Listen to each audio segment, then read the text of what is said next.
Oh kuusepuu, meloodia ja saade, kõik ühe inimese poolt mängituna. Mida siis teha?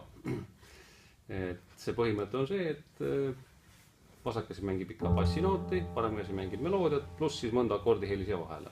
Et akordihelid alati siin vahele. Ja kui on tegemist kolmkõlade või setakordiga, siis proovige kätte saada kõik akordi olulised helid, kas siis priim, terts, kvint ja septakordi puhul ka septim veel.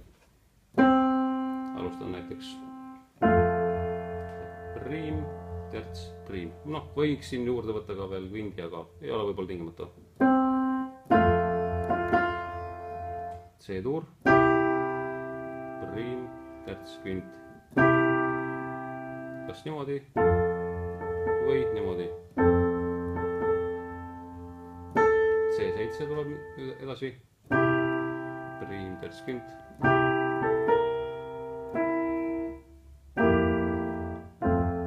Ja nüüd on siin selline lahendus, et nagu C7 F-bassiga ja lahendab F-i ära. Võib ka niimoodi. Siis kordab.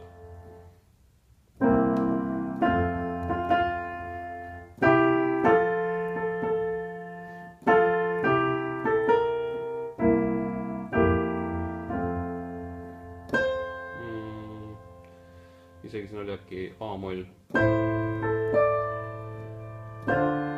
Ei, võtame F-ist.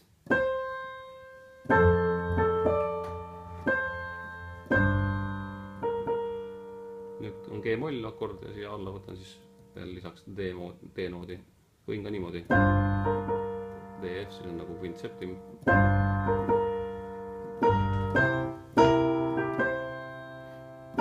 C7.